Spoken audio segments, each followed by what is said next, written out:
जन्मरु मूर्ख मोर नाही शास्त्र ज्ञान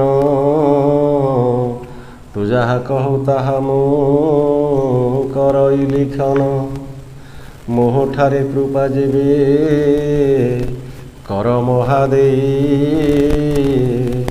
सारला दास तोरे शरण मागई। माटीर महाकवि ए जातिर आद्य प्रतिभू शूद्रमुनि सारला दास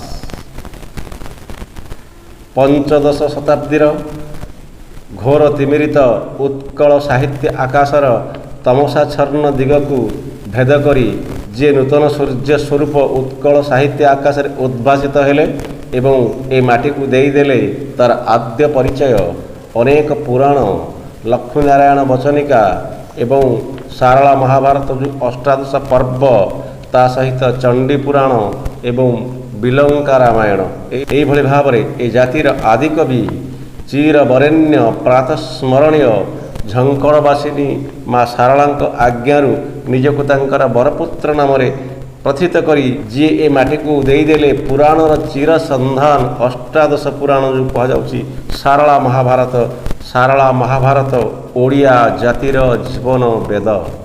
ए माटीर महाकवि सारला दास को नहीं ए जाति ए ओडिया जाति विश्व दरबार रे गर्व करे कारण समसामयिक भारतीय कवि मान मध्य श्रेष्ठ कवि सारला दास। ग्रीक साहित्य जो भाव में होमर कवि प्रातस्मरणीय ओडिया भाषा साहित्य सारला दास से भाव में एक विस्मयकर प्रतिभा निश्चय। ए माटीर महाकवि सारला दास पंचदश शताब्दीर कवि ओडिशार तत्कालीन सूर्यवंशी राजा महाप्रतापी कपिलेन्द्र देवंक समसामयिक थिले एवं निश्चित भाव में कपिलेन्द्र देवंक संबोधन करी एवं माँ सारला आज्ञा से आदि पर्व जहाँ उल्लेख करिसेंति ताहा एहिपरि प्रसन्नेण आज्ञा मोते दिले को शाकंबरी लभतु कपिलास श्री महाभारत करी कलिकाल ध्वंसिण भोगेण कोटि पूजा प्रलंबिते खटई श्री कपिलेश्वर महाराजा सेनील सुंदर गिरी उत्तर कछाड़े सारभूमि भ्रतखंडे पूर्व दिग ईशान्यर आड़े महायोगेश्वरी से परम वैष्णवी साक्षात वरदियई से परा माधवी श्री सारला चंडी नामे अटई से महादेवी ताहंक संतान मु सारला दास कवि। आमे कहि परिबा सारला दासंकर महाभारत को पठन कले तत्कालीन पंचदश शताब्दीर ओडिशार जो ऐतिहासिक चित्र ओडिशार सामाजिक चित्र ओडिशार पौराणिक चित्र एवं ओडिशार अर्थनीति तथा प्रथा प्रवाद एवं परंपरा ये सबूर निश्चित भाव में एक सम्यक सूचना मिलता है। यथार्थ कह सारला महाभारत एक पुराण नुहे ताहा मध्य ओडिया जातिर जीवन वेद पलटि। एबे आसंतु काल विलंब न करी आमे आलोचना करिबा सारला महाभारत जो कहुच्छी स्वर्गारोहण पर्व। निश्चित भाव में पांडव पांच भाई स्वर्गारोहण करने जो प्रस्तुति पर्व चलाई युधिष्ठिर समेत पांडव पांच भाई किभली भाव में परीक्षित को राज्यभार अर्पण करी स्वर्गलोक को गमन करिबार जो प्रयास जारी रखिछन्ति एइठारु ही आरंभ हब स्वर्गारोहण पर्व। एबे आसंतु पठन सहित आलोचना करिबा सारला महाभारतर से स्वर्गारोहण पर्व। एथु अनंतरे वैवसुत मनु राजा अगस्ती मुनिंग चरणे कलाक दिव्य पूजा अश्वमेध जाग कृष्ण स्वर्गारोहण उतारेण कथा कहिबा भो ऋषि मते पांडवंक व्यवस्था।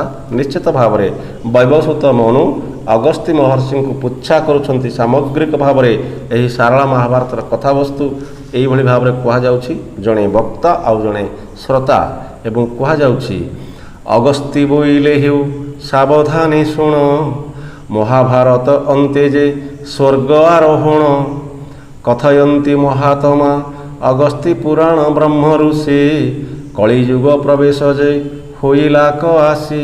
ନିଶ୍ଚିତ ଭାବରେ ଦ୍ୱାପର ଅନ୍ତେ କଳିଯୁଗ ପ୍ରବେଶ କରିବ। ଏହିଭଳି ଭାବରେ ଅଗସ୍ତ୍ୟ ମହାମୁନି ବୈବସ୍ୱତ ମନୁଙ୍କୁ ନିଶ୍ଚିତ ଭାବରେ ଉତ୍ତର ଦେଉଛନ୍ତି ଏବଂ ପାଣ୍ଡବମାନଙ୍କ ସ୍ୱର୍ଗାରୋହଣ ସମ୍ପର୍କରେ ସୂଚନା ମଧ୍ୟ ଦେଉଛନ୍ତି। ଆସନ୍ତୁ ଆଲୋଚନା କରିବା।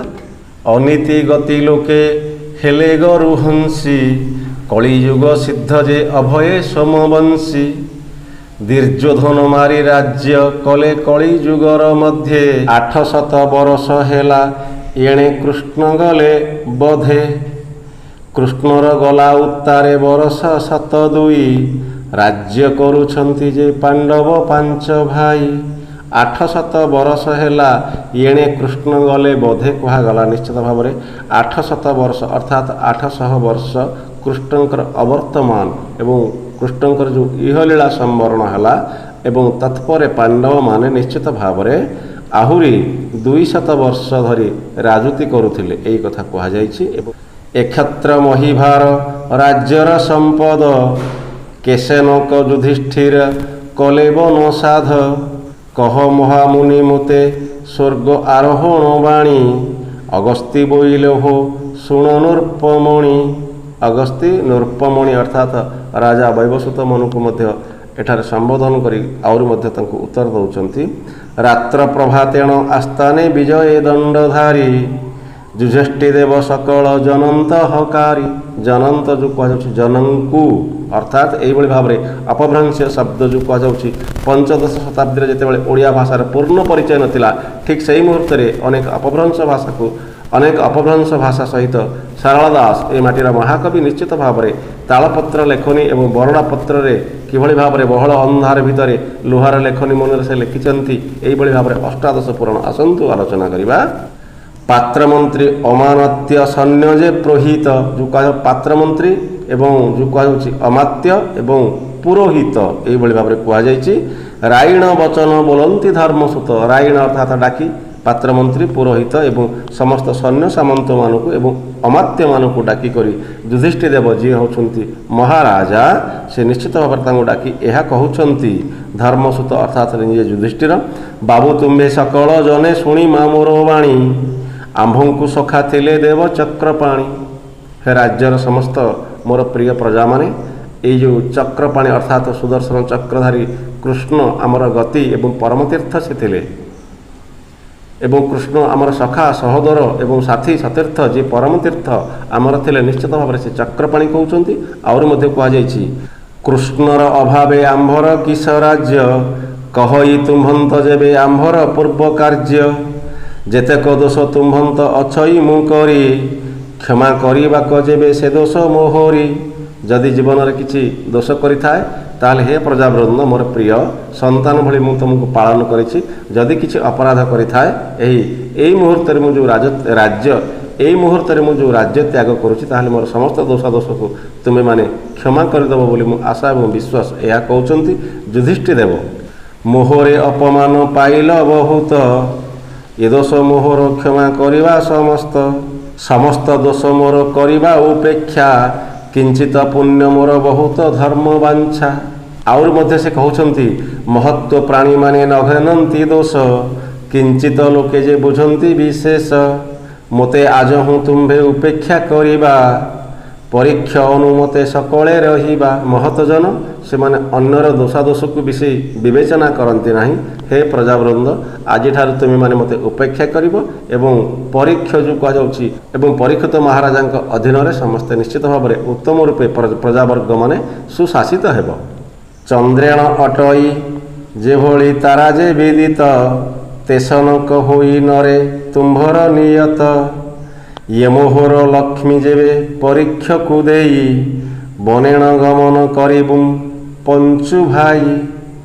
ଦୁଇ ପାଦରେ ଏକ ପଦ ବିଶିଷ୍ଟ ଯେଉଁ କୁହାଯାଉଛି ଦାଣ୍ଡି ବୃତ, ଯାହାର ଦୁଇ ପାଦର ଅକ୍ଷର ସଂଖ୍ୟା ନିଶ୍ଚିତ ଭାବରେ ଅସମାନ। ଯୁଧିଷ୍ଠି ବଚନ ଶୁଣି ସମସ୍ତ ବିସ୍ମୟ ମନ, ଆମ୍ଭନ୍ତ ଛାଡ଼ି ନୃପତି କାହିଁକି କରିବୁ ଗବନ। ଅର୍ଥାତ୍ ଯୁଧିଷ୍ଠି ଦେବଙ୍କ କଥା ଶୁଣି ସମସ୍ତ ପ୍ରଜାବୃନ୍ଦ ନିଶ୍ଚିତ ଭାବରେ ବିସ୍ମୟରେ ବୁଡ଼ିଗଲେ ଏବଂ କହିଲେ, ଆମ୍ଭଙ୍କୁ ଛାଡ଼ି ତୁମେ କାହିଁକି ବନଗମନ କରିବ। ଏବଂ ଏଥିରୁ ଆହୁରି ମଧ୍ୟ କୁହାଯାଇଛି, ଆମ୍ଭେ ବନେ ଯାଇ ସମସ୍ତେ ତୁମ୍ଭନ୍ତ କରିବୁ ସେବା, ଅନୁରାଗ କେତେକ ଅଛଇ ଆଜ୍ଞା ଦେବା। ଆମେ ସମସ୍ତେ ପ୍ରଜାପାଠକ ତୁମ ସହିତ ବନକୁ ଯିବୁ ଏବଂ ତୁମର ସେବା ମଧ୍ୟ କରିବୁ। ଯୁଧିଷ୍ଠିର ଏବଂ ପ୍ରଜାମାନଙ୍କ ମଧ୍ୟରେ ଏତଦୃଶ କଥୋପକଥନ ଆହୁରି ଏ ପୁରାଣକୁ ରସସିକ୍ତ ଏବଂ କରୁଣଦୀପ୍ତ କରୁଛି। ବଦୟନ୍ତି ଯୁଧିଷ୍ଠି ନିର୍ମଳ ଯେ ହୁବାଣୀ, ରାଜ୍ୟ କର ତୁମ୍ଭେ ପରୀକ୍ଷକୁ ଘେନି। ଯୁଧିଷ୍ଠିଦେବ କହୁଛନ୍ତି ଏହା ସମ୍ଭବ ନୁହେଁ, ତୁମେମାନେ ପରୀକ୍ଷ ବା ପରୀକ୍ଷିତକୁ ନେଇ ନିଶ୍ଚିତ ଭାବରେ ରାଜ୍ୟକୁ ପାଳନ କର। ମୋତେ ଯେତେ ଭଗତି ପରୀକ୍ଷକୁ ଦେବା, ତାହାର ଯେତେ ଦୋଷ କଲେ ମୋତେ ଉପେକ୍ଷିବା। ଏଭଳି ସୁଶାସନର ବାର୍ତ୍ତା ଦେଉଛନ୍ତି ଯୁଧିଷ୍ଠିର ଏବଂ କହୁଛନ୍ତି ତୁମେମାନେ ନିଶ୍ଚିତ ଭାବରେ ପରୀକ୍ଷ ଏଇ ଯେଉଁ ନରପତି ହେବ ଯେ ରାଜା ହେବ ତାହାକୁ ନେଇ ନିଶ୍ଚିତ ଭାବରେ ସମସ୍ତେ ସୁଖ ଶାନ୍ତିରେ ଜୀବନଯାପନ କରିବ ଏବଂ ମୋତେ ଯେଭଳି ଭାବରେ ଭକ୍ତି ପ୍ରଦର୍ଶନ କରୁଥିଲ ତୁମେ ସେଇଭଳି ଭାବରେ ପରୀକ୍ଷକୁ ମଧ୍ୟ ଭକ୍ତି ପ୍ରଦର୍ଶନ କରିବ ଏବଂ ତାହାର ଯେତେ ଦୋଷାଦୋଷ ଏସବୁ ନିଶ୍ଚିତ ଭାବରେ ମୋ ପାଇଁ ହେଉଛି ବୋଲି ତୁମେ ଭାବି ନେବ, ମୋତେ ଉପେକ୍ଷା କରିବ ବୋଲି କୁହାଯାଇଛି। ପରୀକ୍ଷକୁ ରାଜ୍ୟ ଦିଲେ ହସ୍ତିନା ନଗରୀ, ପଞ୍ଚୁକଟକ ମଧ୍ୟରେ ଏକାଙ୍ଗ ଦଣ୍ଡଧାରୀ। କୁହାଗଲା ଏଇଭଳି ଭାବରେ ଅନେକ କଥୋପକଥନ ପରେ ରାଜା ଯୁଧିଷ୍ଠିର ପରୀକ୍ଷଙ୍କୁ ରାଜ୍ୟଭାର ପ୍ରଦାନ କଲେ ଏବଂ ଯେଉଁ କୁହାଯାଉଛି ପଞ୍ଚୁକଟକ, ଏହି ପଞ୍ଚୁକଟକ ମଧ୍ୟରେ ମଧ୍ୟ ସେ ଏକାଙ୍ଗ ଚକ୍ରବର୍ତ୍ତୀ ଯେଉଁ କୁହାଯାଉଛି ନିଶ୍ଚିତ ଭାବରେ ତାଙ୍କର ବଂଶଧର ପରୀକ୍ଷ ନରପତି। ଆହୁରି ମଧ୍ୟ କୁହାଯାଇଛି ପରୀକ୍ଷକୁ ତିଆରନ୍ତି ଦେବଧର୍ମ ଶିଷେ, ବାବୁ ପ୍ରଜା ପାଳିଲେ ବର୍ଦ୍ଧୁତ ହୋଇ ଯଶ ଆୟୁଷେ। ଏବଂ ପରୀକ୍ଷ ରାଜାଙ୍କୁ ନିଶ୍ଚିତ ଭାବରେ ରାଜା ଯୁଧିଷ୍ଠିର ଅନେକ ତିଆରୁଛନ୍ତି, ଅନେକ ସତ୍ ଉପଦେଶ ଦେଉଛନ୍ତି ଏବଂ କହୁଛନ୍ତି ଭଲ ଭାବରେ ଉତ୍ତମ ଭାବରେ ଜଣେ ପ୍ରଜାପାଳକ ରାଜା ହୋଇପାରିଲେ ନିଶ୍ଚିତ ଭାବରେ ତୁମର ଆୟୁ ଏବଂ ଯଶ ଏହାର ବୃଦ୍ଧି ହେବ। ପରଜାକୁ ଯେ ବଣ ରାଜା ପାଳଇ ପୁତ୍ର ତୁଲେ, ଦେବ ଇନ୍ଦ୍ର ତହିଁ ପାଳଇଟି ଭଲେ। ରାଜା ପାଳିଲେ ଯେ ପରଜା ହୋଇ ସୁସ୍ଥ, ପ୍ରଜା ପାଳନେ କୃଷି ଉପଜଇ ବହୁତ। ଇନ୍ଦ୍ରଙ୍କର ଏକ ଉଦାହରଣ ଦେଇ ସେ କହିଛନ୍ତି ଯେଉଁ ରାଜା ପ୍ରଜାମାନଙ୍କୁ ପୁତ୍ରବତ ପାଳନ କରେ ନିଶ୍ଚିତ ଭାବରେ ସେ ରାଜ୍ୟରେ ପ୍ରଜାମାନେ ଅତ୍ୟନ୍ତ ସ୍ୱସ୍ତି ଅର୍ଥାତ୍ ସୁସ୍ଥ ଭାବରେ ଜୀବନଯାପନ କରନ୍ତି ଏବଂ ସେ ରାଜ୍ୟରେ କୃଷି ଏବଂ କୃଷ୍ଟିର ଯଥେଷ୍ଟ ଉପକାର ସାଧିତ ହୋଇଥାଏ। କୃଷି ଉପୁଜିଲେ ଭଣ୍ଡାର ହୁଏ ପୁଷ୍ଟ, ଜଳଜନ୍ତୁମାନେ ନ ପାବନ୍ତି କଷ୍ଟ। ଆପणे ଶ୍ରୀ କରେ ମାପିଲେ ଯୁଧିଷ୍ଠି, ଅଷ୍ଟାଦଶ ହାତ ହୋଇଲା ନଳକାଠି। ଦୀର୍ଘ ପଞ୍ଚବିଂଶ ପ୍ରତି ପାଞ୍ଚବିଂଶ ନଳ ଉଠି, ଏମନ୍ତ ଘନ କରନ୍ତେ ହୋଇବ ଏକ ବାଟି। ଅର୍ଥାତ୍ ରାଜା ଯୁଧିଷ୍ଠିର ଏଇଭଳି ଭାବରେ ତାଙ୍କର ଯେଉଁ କୁହାଯାଉଛି ଉତ୍ତରାଧିକାର ସୂତ୍ରରେ ସେ ପରୀକ୍ଷ ରାଜାଙ୍କୁ ରାଜ୍ୟର ସମସ୍ତ ଦାୟିତ୍ୱ ଅର୍ପଣ କଲେ ଏବଂ ତାଙ୍କୁ ଅନେକ ସତ୍ ଉପଦେଶ ଦେଲେ। ଯେଉଁ କୁହାଯାଉଛି ଆପଣା ଶ୍ରୀକରେ ମାପିଲେ ଯୁଧିଷ୍ଠି ଏବଂ ଅଷ୍ଟାଦଶ ହାତ ହୋଇଲା ନଳକାଠି, 18 ହାତ ନଳକାଠକୁ ସେ ମାପିଲେ ଏବଂ ଦୀର୍ଘ ପଞ୍ଚବିଂଶ ପ୍ରତିବିଂଶ ନଳ ଉଠି। ଏହାପରେ ସେ କହିଲେ ଯୁଧିଷ୍ଠି ଦେବ କହିଲେ ରାଜ୍ୟର ବିଧାନ, ଯତନେ କହିଲେ ସମସ୍ତ ରାଜ୍ୟର ସୁବିଧାନ କଥା ମାନ। ସୁଜନ ଦେଖିଲେ ନିଯୋଗ ଦେଉଥିବୁ, ଜୀବ ଥିବା ଯାଏ ତାହାକୁ ନ ହୁଡ଼ିବୁ। ଅର୍ଥାତ୍ ସୁଜନ ଅର୍ଥାତ୍ ଉତ୍ତମ ଜନମାନଙ୍କୁ ନିଶ୍ଚିତ ଉତ୍ତମ ବ୍ୟବହାର ପ୍ରଦର୍ଶନ କରିବୁ ଏବଂ ସାରା ଜୀବନ ଥିବା ପର୍ଯ୍ୟନ୍ତ ସତ୍ୟନିଷ୍ଠ ନ୍ୟାୟ ଏହି ଧର୍ମପଥରୁ କେବେ ହୁଡ଼ିବୁ ନାହିଁ ବୋଲି ମଧ୍ୟ ଏହା ପରୀକ୍ଷ ରାଜାଙ୍କୁ ସେ ଅନେକ ପ୍ରକାର ତିଆରିଣ କହୁଛନ୍ତି। ତାହାର ଅନ୍ତରେ ଦେବୁ ପୁଅକୁ ଅଧିକାର, ଯୁଧିଷ୍ଠି ଦେବ ତିଆରିଲେ ଅନେକ ବ୍ୟବହାର। ସଞ୍ଚପି କହିଲେ ସେ ଅନେକ ବିଧାନ, ଅନ୍ତ କରି ପାରିବା କି ପଠନ ଲେଖନ। ଏଇଭଳି ଭାବରେ ସେ ତାଙ୍କର ପରୀକ୍ଷ ନରପତିଙ୍କୁ ଯେଉଁଭଳି ଭାବରେ ରାଜ୍ୟ ଶାସନର ବିଧି ନିୟମ ଏବଂ ଅନୁଶାସନ ସମ୍ପର୍କରେ ତାଙ୍କୁ ଯେତେ ଗୁଡ଼ିଏ ତତ୍ତ୍ୱ ଦେଲେ ତାହା ପୁରାଣରେ, ତାହା ଲେଖନରେ ଏବଂ ତାହା କଥନ ଶ୍ରବଣରେ କେବେ ହେଲେ ସମାପ୍ତ ହୋଇପାରିବ ନାହିଁ ନିଶ୍ଚିତ ଭାବରେ କୁହାଯାଇଛି। ଏମନ୍ତର ସମୟ ବୈତରଣୀ ନଦୀ କୂଳେ, ବେଦପୁର ବୋଲି ସେ ନଗ୍ର ପରିମଳେ। ସେନଗ୍ରେ ସୁରେଶ୍ୱର ବୋଲିଣ ବ୍ରାହ୍ମଣ, ଏକ ଦିନେ ପ୍ରବେଶ ହୋଇଲେ କୃଷି କର୍ମେଣ। ତଡ଼ପା ବୋଲିଣ ତାହାର କିରିଶାଣ, ଲଙ୍ଗଳ ଘେନିଣ ସେ ଭୂମି କରଇ କରସଣ। ଏଇ ଯେଉଁ କୁହାଯାଉଛି ବେଦପୁର ବୋଲି ନଗ୍ର ଏବଂ ବୈତରଣୀ ନଦୀ କୂଳରେ ଏବଂ ଜଣେ ଯେଉଁ କୁହାଯାଉଛି କୃଷି କାର୍ଯ୍ୟ କରୁଥିବା ଯେଉଁ ବ୍ରାହ୍ମଣ ଯାହାଙ୍କ ନାଁ ହେଉଛି ସୁରେଶ୍ୱର, ଯେଉଁ କୃଷକ ନିୟୋଜିତ ହୋଇଛି ଯାହାଙ୍କୁ କୁହାଯାଉଛି କିରିଶାଣ, ଏବଂ ସେ ଲଙ୍ଗଳ ନେଇକରି ଭୂମିକୁ କର୍ଷଣ କରନ୍ତି ଏଇ ସୁରେଶ୍ୱର ବ୍ରାହ୍ମଣଙ୍କର, ଯାହାଙ୍କର ଗ୍ରାମ ନିଶ୍ଚିତ ଭାବରେ ବେଦପୁର ବୋଲି କୁହାଯାଇଛି। ଲଙ୍ଗଳ ଫେଡ଼ିଲା ଉତାରେ ପଣ୍ଡାଏ ଦିଲେ କୋଦାଳ, କ୍ଷେତର ଟିକର ଖାଲ କର ସମତୁଲ, ଏବୁଦା ହାଣି ତୁ ପକାଅ ଭୂମିକି, କ୍ଷେତ ସମ୍ପୂର୍ଣ୍ଣ ହେଉ ଭୂମି ହେଉ ନିକି। ଅର୍ଥାତ୍ କୋଦାଳ ଦେଲେ, ଲଙ୍ଗଳ ବି ଦେଲେ ଏବଂ ଜମିର ସମସ୍ତ ଖାଲ ଢିପକୁ ସମାନ କରିବା ପାଇଁ ସେ ତାଙ୍କର କିରିଶାଣ ଅର୍ଥାତ୍ କୃଷକକୁ ଯେଉଁ କୁହାଯାଉଛି ତଡ଼ିପା, ତାହାକୁ ମଧ୍ୟ ସେ କହିଲେ। ଆଜ୍ଞା ଦେଇ ବିଦୁଜନ ଗଲା ନିଜ ପୁରେ, ଖେଳାଇ କିରିଶାଣ ବୁଦାଇ ପକାଇ ଦୂରେ ଦୂରେ, ହାଣନ୍ତେ ପାଷାଣେ ଯାଇ ବାଜିଲା କୋଡ଼ି, ପଥର କାଢ଼ନ୍ତେ ପାଇଲା କ ରତ୍ନ ଜାଲି, ଧନ ଦେଖିଣ ସେ ମହାବଳବନ୍ତା, ମଥାରେ ଘେନିଲା ସେ ଦୁଗୁଣ ଶକତା। ବ୍ରାହ୍ମଣ ସୁରେଶ୍ୱର, ବେଦପୁରର ବ୍ରାହ୍ମଣ ସୁରେଶ୍ୱର ତାଙ୍କର କୃଷକ ତଡ଼ିପାକୁ ଏଇଭଳି ଭାବରେ କ୍ଷେତର ସମସ୍ତ କର୍ଷଣ ବିଧିକୁ ବତେଇ ଦେଲା ପରେ ଏବଂ ତାଙ୍କୁ ଲଙ୍ଗଳ କୋଦାଳ ଦେଇ ମାଟିକୁ ସମତୁଲ କରିବା ପାଇଁ କହି ସେ ନିଜ ଗୃହକୁ ଗମନ କଲେ। ଏଥୁ ଉତାରୁ ଯେତେବେଳେ ଏହି ତଡ଼ିପା କୃଷକ ଭୂମିକୁ କର୍ଷଣ କଲେ ଏବଂ କୋଦାଳରେ ମାଟି ହାଣିଲା ବେଳେ ନିଶ୍ଚିତ ଭାବରେ ତାଙ୍କର ଏହି କୋଦାଳ ମୁନରେ ମାଟି ହାଣୁ ହାଣୁ ପାଷାଣ ଅର୍ଥାତ୍ ପଥର ଖଣ୍ଡରେ ନିଶ୍ଚିତ ଭାବରେ ତାଙ୍କର କୋଦାଳର ମୁନ ବାଜିଲା ଏବଂ ତାହାକୁ ସେ ଖୋଳି ଦେଖନ୍ତେ ସେଠାରେ ଏକ ରତ୍ନ ଜାଲି ବାହାରିଲା ଏବଂ ସେ କୁହାଯାଇଛି ତାହାକୁ ସେ ମୁଣ୍ଡରେ ଘେନି ଖୁବ୍ ଶୀଘ୍ର ବ୍ରାହ୍ମଣଙ୍କ ଘରେ ପ୍ରବେଶ କଲେ। ଯେତେବେଳେ ଏହି ବ୍ରାହ୍ମଣ ବା ପଣ୍ଡାଙ୍କ ଘରେ ପ୍ରବେଶ କଲେ ତଡ଼ିପା ଏବଂ ତାଙ୍କୁ କହିଲେ, ତୁମର ଜମିରୁ ତୁମର ଭୂମିରୁ ଏଭଳି ଅମୂଲ୍ୟ ରତ୍ନ ଯେହେତୁ ମୋତେ ମିଳିଛି, ଏହା କିନ୍ତୁ ତୁମର ଜମି, ହେ ପଣ୍ଡା ବ୍ରାହ୍ମଣ ମହାଶୟ ଏହାକୁ ଆପଣ ଘେନିବା ହୁଅନ୍ତୁ। କିନ୍ତୁ ପଣ୍ଡା ମହାଶୟ ସମ୍ପୂର୍ଣ୍ଣ ମନା କରୁଛନ୍ତି। ଏହାକୁ ସୁନ୍ଦର ଭାବରେ ଶାରଳା ଦାସଙ୍କ ବୟାନରେ କୁହାଯାଇଛି, ପଣ୍ଡାଏ ବୋଇଲେ ନିୟଜା ତୋହର ଘର କଇଁ, କୃଷି ସେ ଆମ୍ଭରନା ଅଟଇ ଯୁକତେ, ଯେ କର୍ମ ଯେବେ ପାଇଲୁ ବ୍ୟବହାର ଅଟେ ତୋତେ। ତେଣୁ ଆମ୍ଭର ସିନା କୃଷି, ତୁ ହିଁ କୃଷି କାର୍ଯ୍ୟ କରୁଥିଲୁ ଏବଂ ତୁ ଯାହା ପାଇଲୁ ଏହା ତୋର। ବୋଲଇ ତଡ଼ିପା ଗୋସାଇଁ କହିଲା ଅନୀତି, ତୁମ୍ଭର ତୋଟା ବାସ୍ତୁ ତୁମ୍ଭର ବାଡ଼ି ବୃତ୍ତି। ଏଠାରେ ତଡ଼ିପା ମଧ୍ୟ କହୁଛନ୍ତି ଏହା ଅନୀତି କଥା, ତୁମର ତୋଟା ବାଡ଼ି ବୃତ୍ତି ଏବଂ କ୍ଷେତ ସବୁ ତୁମର, ଏହା କିଭଳି ଭାବରେ ଅମୂଲ୍ୟ ରତ୍ନ ମୋର ହେବ।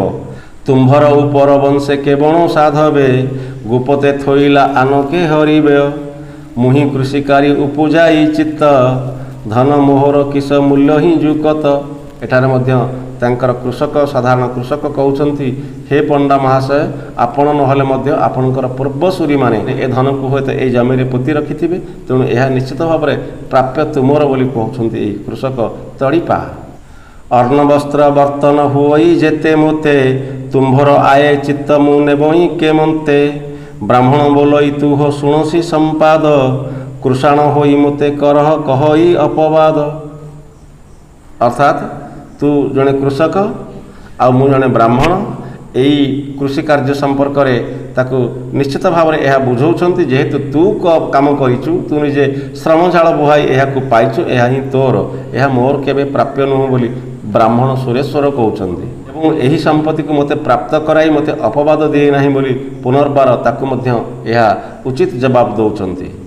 ଏହାର କର୍ମେ ଯେ ଉପୁଜିଲା ବିତ, ମୁହିଁ ଏହା କେଶନକ କରିବି ଗ୍ରାହିତ, କିରିଶାଣ ବୋଇଲା ତୁମ୍ଭେ ପୁଣ୍ୟବନ୍ତ ଜନ, ଯେତେକ ଛନ୍ଦବନ୍ଧ ଯେ ତୁମର ବଡ଼ପଣ, ବାର ବିନା ବର୍ତ୍ତନରେ ଅର୍ଣ୍ଣ ବସ୍ତ୍ରେ ମୁଁ କାରେଣୀ, ରାଜାର ଛାମୁରେ ଯାଇ ଗୁହାର କରିବି ଏହି କ୍ଷଣି। ଅର୍ଥାତ୍ ସେ କହିଲା, ତୁମେ ହେଉଛ ଛନ୍ଦବନ୍ଧ, ଇଏ ହେଉଛି ତୁମର ବଡ଼ପଣ ଏବଂ ମୁଁ କିରିଶାଣ ଅର୍ଥାତ୍ ମୁଁ ଯେଉଁ କୃଷକ ଜନ, ମୁଁ ତୁମ ଭଳି ପୁଣ୍ୟବାନ ନୁହେଁ, ତୁମ ଭଳି ପୁଣ୍ୟବନ୍ତ ନୁହେଁ। ଯଦି ତୁମେ ଏହି ଅମୂଲ୍ୟ ରତ୍ନକୁ ଗ୍ରହଣ ନ କରିବ, ଏହାକୁ ନିଶ୍ଚିତ ଭାବରେ ମୁଁ ରାଜାଙ୍କ ସମୀପରେ ଉପସ୍ଥିତ କରେଇବି। ଏହା କହିଲା, ରାଜାର ଛାମୁରେ ଯାଇ ଗୁହାରି କରିବି ଏହି କ୍ଷଣି, ବ୍ରାହ୍ମଣ ବୋଇଲା ବେଗେ ମଥାରେ ଘେନ ଏହା, ରାଜାଙ୍କ ଛାମୁକୁ ଯିବା ଚାଲରେ ଦୋରେହା, ଆହୋ ଚୈତନ ବ୍ରାହ୍ମଣ କିରିଶାଣ ଦୁହିଁଙ୍କର କଳି, ଧନ ଘେନି ଦୁହେଁ ଦେବଙ୍କ ଛାମୁରେ ଯାଇ ମିଳି। ଏଇଭଳି ଭାବରେ ବ୍ରାହ୍ମଣ ଏବଂ କିରିଶାଣ ଉଭୟଙ୍କ ମଧ୍ୟରେ ଯେଉଁ କଳହ ଉପୁଜିଲା, ଏହି ଅମୂଲ୍ୟ ଧନକୁ କେହି ନେବା ପାଇଁ ରାଜି ହେଲେ ନାହିଁ ଏବଂ ଏହା ନିଶ୍ଚିତ ଭାବରେ ଦେବ ଅର୍ଥାତ୍ ଯୁଧିଷ୍ଠିରଙ୍କ ରାଜଦରବାର ପର୍ଯ୍ୟନ୍ତ ପହଞ୍ଚିଲା। ସିଂହଦ୍ୱାରେ ନେହି ହୋଇଲେ କ ନିଧି, କିରିଶାଣ ବୋଇଲା ମୋତେ ହୋଇଲା ଅବିଧି, ବ୍ରାହ୍ମଣ ବୋଇଲା ଦେବ ହୋ ମୋହର କିରିଶାଣ, ଏ ମୋହର ଉପରେ ଦେଖାଉଛି ଛନ୍ଦୁଆଳପଣ। ବ୍ରାହ୍ମଣ ଯୁଧିଷ୍ଠିରଙ୍କୁ ସମ୍ବୋଧନ କରି କହୁଛନ୍ତି ଇଏ ହେଉଛି ମୋର କିରିଶାଣ, ମୁଁ ଏହାକୁ ହେତା ବର୍ତ୍ତନ ଦେଇ ଜମିରେ ନିଯୁକ୍ତ କରୁଅଛି, କିନ୍ତୁ ଏ ମୋତେ ପୁନର୍ବାର ଆଖି ଦେଖାଉଅଛି। ଏହା ମଧ୍ୟ ସେ କହୁଛନ୍ତି। ଗୋଳ ଶବଦ ଶୁଣି ବିଜେ କଲେ ଯୁଧିଷ୍ଠି, ଦେଖିଲେ ସିଂହଦ୍ୱାରେ କଣୟ ଜାଲି ଗୋଟି। ସୁରେଶ୍ୱର ବୋଇଲା ଦେବ ଏ ମୋହର କିରିଶାଣ, କୋଦାଳ ଦେଇ ବୋଇଲି ଏ ବୁଦାମାନ ହାଣ। ହାଣନ୍ତେ ତହିଁରୁ ପାଇଲା ଏ ଅମୂଲ୍ୟ ରତ୍ନ ନିଧି, ଭୋଦେବ ରତ୍ନ ଏହାର ହୋଇବ ନା ବିଧି। ସମସ୍ତ ବୃତ୍ତାନ୍ତ ଯୁଧିଷ୍ଠି ଦେବଙ୍କୁ କହୁଛନ୍ତି ଏଇ ପଣ୍ଡା ସୁରେଶ୍ୱର, ହେ ଦେବ, ମୁଁ କୋଦାଳ ଏବଂ ଲଙ୍ଗଳ ଦେଇ ଏହି କିରିଶାଣ ତଡ଼ିପାକୁ ଜମିକୁ ପଠାଇଥିଲି ଏବଂ ଯେଉଁ ଅମୂଲ୍ୟ ରତ୍ନ, ଯେଉଁ ଅମୂଲ୍ୟ ନିଧି ସେ ଜମିରୁ ଉପାର୍ଜନ ହେଲା ଏବଂ ମାଟି ତଳୁ ସେ ଉଦ୍ଧାର କଲା, ଏହାକୁ ସିଏ ହିଁ ପ୍ରାପ୍ତ ହେବା କଥା, କିନ୍ତୁ ଅନ୍ୟାୟରେ ସେ ଏହାକୁ ମୋତେ ପ୍ରଦାନ କରୁଛି ଏବଂ ଯାହାଫଳରେ କଥା ଆସି ଆପଣଙ୍କ ପାଖରେ ପହଞ୍ଚିଲାଣି। ଏହା କହୁଛନ୍ତି ଏହା ନିଶ୍ଚିତ ଭାବରେ ଅବିଧି, ଏହା ମୋର ପ୍ରାପ୍ୟ ନୁହେଁ ବୋଲି ସିଧା ସିଧା ସୁରେଶ୍ୱର ବ୍ରାହ୍ମଣ କହୁଛନ୍ତି। ଯେତେ ଛନ୍ଦୁଆଳ ନିକି ଚଷା ଲୋକ ହୋଇ, ଏହାର ଅରଜିଲା ଧନ ହେ ମୋହର ଉପରେ ପକାଇ। ଯୁଧିଷ୍ଠି ଦେବ ବୋଇଲେ ଯେବେ ପାଇଲୁ ରତ୍ନ ଜାଲି, ଧନ ନ ନେଇ କିମ୍ପେ ବ୍ରାହ୍ମଣେ ତୁଲେ ଦ୍ୱନ୍ଦ୍ୱ କରି। କିରିଶାଣ ବୋଇଲା ଦେବ ମୁଁ କରଇ ବେପାର, ଅର୍ଣ୍ଣବସ୍ତ୍ର ବରତନ ହୋଇ ସେନା ମୋର। ଯୁଧିଷ୍ଠି ଦେବ କିରିଶାଣଙ୍କୁ ପଚାରୁଛନ୍ତି ତୁମେ ତ ଜମି କର୍ଷଣ କରୁଥିଲ ଏବଂ ଏହାକୁ ତୁମେ ପ୍ରାପ୍ତ ହେଲ, ଏହା ତୁମର ଥିଲା, ତୁମେ କାହିଁକି ବ୍ରାହ୍ମଣଙ୍କ ସହିତ, ଏହି ସୁରେଶ୍ୱର ବ୍ରାହ୍ମଣଙ୍କ ସହିତ ଦ୍ୱନ୍ଦ୍ୱ କରୁଛ? ଏହା ଶୁଣି ଏହି କିରିଶାଣ ତଡ଼ିପା ଉତ୍ତର ଦେଉଛନ୍ତି ଅର୍ଣ୍ଣ ଆଉ ବସ୍ତ୍ରରେ ମୁଁ ପ୍ରତିପାଳିତ ହୁଏ, ଅଗତ୍ୟା ଅନ୍ୟ ଧନରେ ମୋର କୌଣସି ପ୍ରୟୋଜନ ନାହିଁ ପ୍ରଭୁ। ଭୂମିରେ ଯେବଣ ଉପୁଜଇ ଆଏ, ଏହାଙ୍କର ହୋଇ ସିନା ବିଚାର ଦେବରାଏ। ଭୂମିରୁ ଯେଉଁ ଆୟ ଉତ୍ପନ୍ନ ହୁଏ ଏହା ପଣ୍ଡା ମହାଶୟଙ୍କର, ଏହା କିରିଶାଣର ବା ଚାଷ ଜମିରେ ମୂଲ ମଜୁରୀ ହେତାବର୍ତ୍ତନ ନେଇ ଖଟୁଥିବା ଏହି କୃଷକର ନୁହେଁ ବୋଲି ସିଧା ସିଧା କହୁଛନ୍ତି ତଡ଼ିପା, କୃଷକ ବା କିରିଶାଣ। ଏହା ଶୁଣି ଯୁଧିଷ୍ଠି ଦେବ କହୁଛନ୍ତି ଯୁଧିଷ୍ଠି ବୋଇଲେ ହୋ ଅଧେ ଅଧେ କର, ବାଣ୍ଟି ନିୟ ଧନ ତୁମ୍ଭେ ବିଚାର ଆମ୍ଭର। କିରିଶାଣ ବୋଇଲା ଦେବ ତୁମ୍ଭେ ସେ ଧର୍ମରାଏ, ମୋହର ବେଳତ ନେଇ ନୋହୋଇ ଚେନ୍ନାଏ। ହେ ଦେବ, ଧର୍ମରାଜ ଯୁଧିଷ୍ଠିର ଏହା କହୁଛନ୍ତି କିରିଶାଣ, ଯେହେତୁ ଯୁଧିଷ୍ଠି କହୁଛନ୍ତି ଏହି ଧନକୁ ଉଭୟ ବ୍ରାହ୍ମଣ ଏବଂ କୃଷକ ଅଧେ ଅଧେ ବାଣ୍ଟି କରି ନିଅ, କିନ୍ତୁ ଏଠାରେ କୃଷକ ସଫା ସଫା ମନା କରୁଛନ୍ତି ମୁଁ ଏଥିରୁ ଚିହ୍ନାଏ ସୁଦ୍ଧା ଗ୍ରହଣ କରିବି ନାହିଁ। ବ୍ରାହ୍ମଣ ବୋଇଲା ମୁଁ ଚିହ୍ନାଏ କିମ୍ପା ନେବି, ଏହୁ ଦୁଃଖେ ଅର୍ଜିଲା ମୁହିଁ କେଶନେ ହରିବି। ବ୍ରାହ୍ମଣ ମଧ୍ୟ ସଫା ମନା କଲେ ଏହା ମୁଁ ନେବା ଅନୁପଯୁକ୍ତ, କାରଣ ଏ ଧନ ଉପାର୍ଜନ କରିଛି ଝାଳ ବୋହିକିରି ଏଇ କିରିଶାଣ ବା ତଡ଼ିପା, ଏହାକୁ ମୁଁ କାହିଁକି ହରଣ କରିବି, ଚିହ୍ନାଏ ମଧ୍ୟ ମୁଁ ସେଠାରୁ ପ୍ରାପ୍ତ ହେବି ନାହିଁ। ଶୁଣିଣ ଆଶ୍ରିଜ ହୋଇଲେ ଯୁଧିଷ୍ଠି ନୃପବର, ସହଦେବକୁ ବୋଇଲେ ଯେ କେବଳ ବିଚାର। ଆଶ୍ରିଜ ଅର୍ଥାତ୍ ଆଶ୍ଚର୍ଯ୍ୟ ହେଲେ, ଯେଉଁ କୁହାଯାଉଛି ଅପଭ୍ରଂଶ ଶବ୍ଦକୁ ପ୍ରୟୋଗ କରାଯାଇଛି ଏବଂ ସହଦେବଙ୍କୁ ଏଠାରେ ଯୁଧିଷ୍ଠି ଦେବ ନିଶ୍ଚିତ ଭାବରେ ପଚାରୁଛନ୍ତି ଏ କିଭଳି ଭାବରେ ବିଚାର, ଏହି ପ୍ରାପ୍ତ ଧନକୁ ବ୍ରାହ୍ମଣ କି କୃଷକ କେହି ନେବାକୁ ରାଜି ହେଉନାହାନ୍ତି ଏବଂ ସହଦେବ ବୋଇଲା ଦେବ ବୁଝିବା ଏହି କ୍ଷଣି, ଏଥିର ତଦନ୍ତ ମୁଁ ଅଛି ନା ଜାଣି। ଶୁଣ ଦେବ ଯୁଧିଷ୍ଠିର ଏଥିର ବ୍ୟବସ୍ଥା, କଳିଯୁଗ ପ୍ରବେଶ ହୋଇଲା ଶୁଣିମା ତଥ୍ୟ କଥା। ଉଦ୍ଯୋଗେ ଶ୍ରୀକୃଷ୍ଣ ହୋଇଗଲେ ଦୂତ, ସେହି ଦିନୁ କଳିଯୁଗ ହୋଇଲା ଉଦିତ। ଯେଉଁଦିନୁ ଶ୍ରୀକୃଷ୍ଣ ଦୂତ ରୂପରେ ଯାଇଥିଲେ ସେହି ଦିନଠାରୁ ହିଁ କଳିଯୁଗ ପ୍ରବେଶ ହେଲା ବୋଲି ଏହା ମନ୍ତ୍ରୀ ସହଦେବ ନିଶ୍ଚିତ ଭାବରେ ମହାରାଜା ଯୁଧିଷ୍ଠିରଙ୍କୁ କହୁଛନ୍ତି। ହରି ଅର୍ଜୁନର ଭୟଣ ପଶିତ ନୁଆରିଲା, ମହାଭାରତ ଯୁଦ୍ଧେ କଳି ପ୍ରବେଶ ହୋଇଲା। ଆମ୍ଭର ସମୟେ ସୁଖ ଭୋଗ ନିମନ୍ତେ, କଳିକି ପଶି ନଦିଲେ ସହଦେବ ଜଗନ୍ନାଥେ। ଏହିଭଳି ଭାବରେ ସହଦେବ ମନ୍ତ୍ରୀ ନିଶ୍ଚିତ ଭାବରେ ରାଜା ଯୁଧିଷ୍ଠିରଙ୍କୁ ପ୍ରବୋଧନ ଦେଉଛନ୍ତି ଏବଂ କଳିକାଳର ନିୟମ ଏବଂ ବିଧି ସମ୍ପର୍କରେ ସମ୍ୟକ ସୂଚନା ଦେଉଛନ୍ତି। ଯେହେତୁ ଯୁଧିଷ୍ଠି ଦେବ ନିଶ୍ଚିତ ଭାବରେ ସ୍ୱର୍ଗଗମନ କରିବା ବାଞ୍ଛନୀୟ ବୋଲି ସେ କହୁଛନ୍ତି। ଆକାଶର ବାଣୀ ଶୁଣି ମନ୍ତ୍ରୀ ଉଦବେଗ, କଳିକାଳ ଫାଶି ଫେଇ ଦେଲେ କଳିଯୁଗ। ଏକା ନିମିଷକେ ଶୟଳ ଜନ ଘୋଟି, ଲାଗିଲା ମାୟା ମୋହ ଘୋଟିଲା ଜନ ସୃଷ୍ଟି। ସୁରେଶ୍ୱର ବ୍ରାହ୍ମଣ ବୋଇଲା ଏ ଧନ ମୋହର ବୋଲି, ପଳାଯାଅ ସାଧୁତ ବୋଲି କିରିଶାଣ ଦିଲା ପେଲି।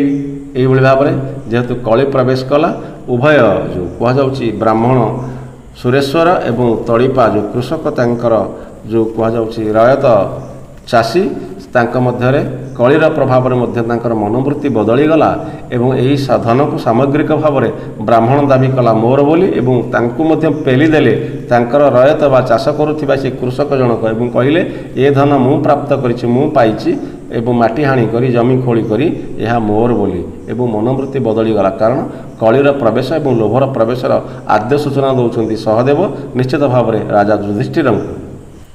ବ୍ରାହ୍ମଣ ବୋଲୋଇ ଦେବ ତୁମ୍ଭେ ଧର୍ମରାଏ, କିରିଶାଣ ମାତ୍ର ହୋଇ ସାଧୁକୁ ବଳ କଏ। ବ୍ରାହ୍ମଣ କୋଳ କରି ଧରଇ ଯାଇ କରି, ବଳେଣ କିରିଶାଣ ଯେ ନିଅଇ ଉଛୁଡ଼ି। ଏହିଭଳି ଭାବରେ ଏହି ଅମୂଲ୍ୟ ନିଧି ଯେଉଁ କୁହାଯାଉଛି ରତ୍ନ ଜାଲିକୁ ଉଭୟ ନେବା ପାଇଁ ପେଲାପେଲି ହେଉଛନ୍ତି ଏବଂ ଅଭିଯୋଗ କରୁଛି ବ୍ରାହ୍ମଣ ଯୁଧିଷ୍ଠିରଙ୍କ ନିକଟରେ ଏହା ମୋର ଏବଂ ଏ ନିଶ୍ଚିତ ଭାବରେ କିରିଶାଣ ହୋଇ କିଭଳି ଭାବରେ ବ୍ରହ୍ମଦେବ ବା ବ୍ରାହ୍ମବଂଶୀ ଲୋକମାନଙ୍କୁ ଏ ପେଲି ଦେଉଛି ନିଜ ହାତରେ ବୋଲି ଅଭିଯୋଗ କରୁଛନ୍ତି ସୁରେଶ୍ୱର ପଣ୍ଡା। ଦକ୍ଷିଣ ଯୁଧିଷ୍ଠି ନାସିକାଏ ଦେଲେ ହାତ, ଏହି କ୍ଷଣି ସହଦେବରେ ହୋଇଲା କେମନ୍ତ।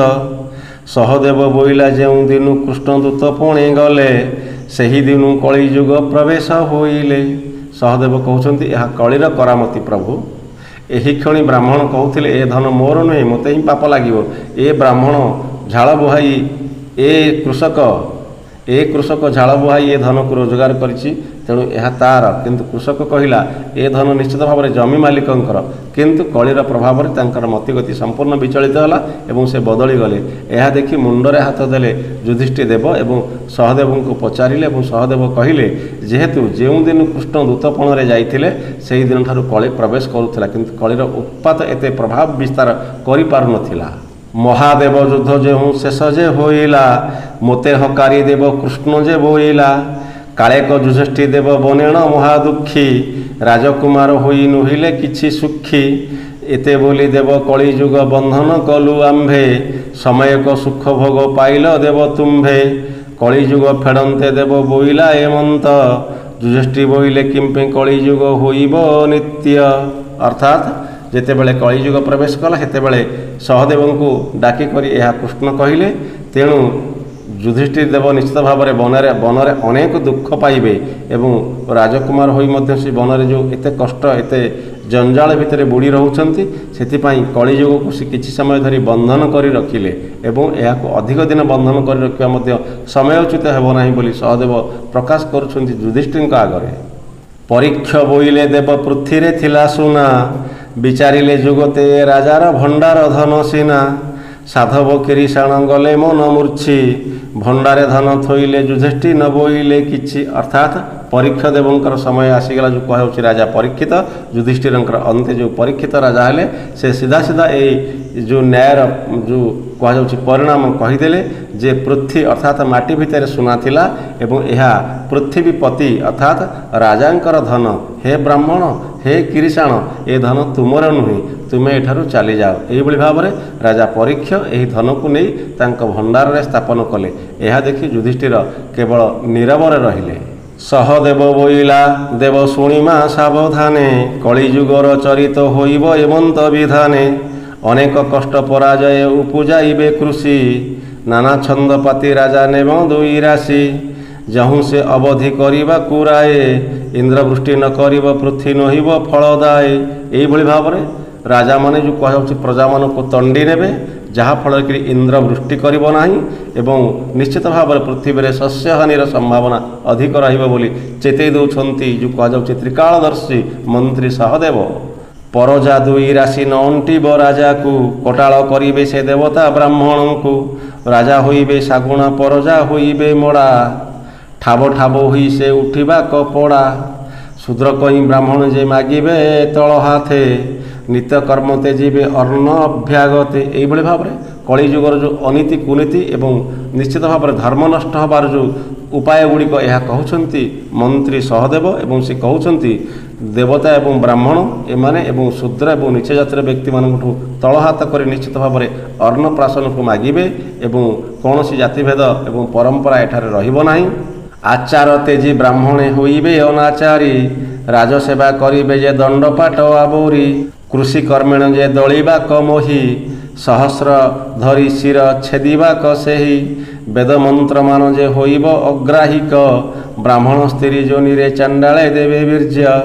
ବ୍ରାହ୍ମଣ ବିଧବା ବ୍ରାହ୍ମଣ ଯେ ହୋଇବେ ଅନ୍ୟାଚାରୀ, କୁଳସ୍ତ୍ରୀ ମାନେ ଯେ ହୋଇବେ ଅଭିସାରୀ। ଏଠି କୁହାଯାଉଛି କଳିଯୁଗର ସମସ୍ତ ବିପରୀତ ଗୁଣମାନ ପ୍ରକାଶ ପାଇବ। ବ୍ରାହ୍ମଣ ସ୍ତ୍ରୀମାନେ କିଭଳି ଭାବରେ ନିଶ୍ଚିତ ଭାବରେ ଅନ୍ୟମାନଙ୍କର ପତିତା ବା ରକ୍ଷିତା ହୋଇ ରହିବେ ଏବଂ ଆହୁରି ମଧ୍ୟ କୁହାଯାଇଛି କୁଳସ୍ତ୍ରୀମାନେ ଅଭିସାରୀ ହେବେ, ଅର୍ଥାତ୍ ପରକୀୟା ପ୍ରୀତିରେ ମାତିବେ ଏବଂ ଏଇଭଳି ଭାବରେ ଅନେକ ଅନୀତି କଳିଯୁଗରେ ନିଶ୍ଚିତ ଭାବରେ ମୁଣ୍ଡ ଟେକି ଉଠିବ। ବିବାହିତ ପତ୍ନୀ କି କରିବେ ଉପେକ୍ଷା, ବିଧବା ସ୍ତ୍ରୀ ଘେନି କରିବେ କୁଳ ରକ୍ଷା। ଯେ ବିବାହିତା ପତ୍ନୀ ତାଙ୍କୁ ଉପେକ୍ଷା କରି ଏବଂ ଯେ ବିଧବାମାନଙ୍କୁ ଧରି ମଧ୍ୟ ପୁରୁଷ ଏହି ପରକୀୟା ପ୍ରୀତିରେ ନିଜର କୂଳକୁ ରକ୍ଷା କରିବେ ବୋଲି ଏଠାରେ ସହଦେବ ତାଙ୍କୁ ଚେତେଇ ଦେଉଛନ୍ତି। ବିଧବା ରମଣ ଯେ ପୁତ୍ର ହୋଇବା କଜାତ, ପିତାମାତା କଇଁ ସେ ନୋହିବେ ଭଗତ। ବିଧବା ରମଣୀ ଠାରୁ ଯେଉଁ ପୁତ୍ର ସନ୍ତାନ ଉତ୍ପତ୍ତି ହେବ ସେ ପିତାମାତାଙ୍କୁ କସ୍ମିନ୍ କାଳେ ଭକ୍ତି କରିବ ନାହିଁ ପ୍ରଭୁ। ସୁଖରେ ସ୍ତ୍ରୀ ରତି କରିବେ ଚାରି ଜାତି, ପୁତ୍ର ସଧବା ପିତା ମରିବ ଅର୍ଣ୍ଣ ଶାସ୍ତି। ସହସ୍ର ନିନ୍ଦା କରିବେ କଳିଯୁଗ ଲୋକେ, ଭଣ୍ଡପଣ କରି ତହିଁ ବ୍ରତିବେ ଯେ ଥୋକେ। କଳିଯୁଗର ଲୋକମାନେ ନିଶ୍ଚିତ ଭାବରେ ଶାସ୍ତ୍ର ନିନ୍ଦା ରଟିବେ, ଅର୍ଥାତ୍ ଶାସ୍ତ୍ରକୁ ନିନ୍ଦା କରିବେ ଏବଂ ଭଣ୍ଡପଣ କରି ନିଶ୍ଚିତ ଭାବରେ ଏହି ବ୍ରତକୁ ସେ ଆଚରଣ କରିବେ ବୋଲି ମନ୍ତ୍ରୀ ସହଦେବ ଏଠାରେ ଯୁଧିଷ୍ଠିର ଦେବଙ୍କୁ କଳିଯୁଗର ଆଦ୍ୟ ଉତ୍ପାତ କଥନ ସମ୍ପର୍କରେ ସମ୍ୟକ ସୂଚନା ଦେଉଛନ୍ତି ଏବଂ ପରବର୍ତ୍ତୀ ଅଧ୍ୟାୟରେ ଆମେ ଏହି ପ୍ରଥମ ପର୍ବକୁ ସମାପ୍ତ କରିବା। ଧନ୍ୟବାଦ।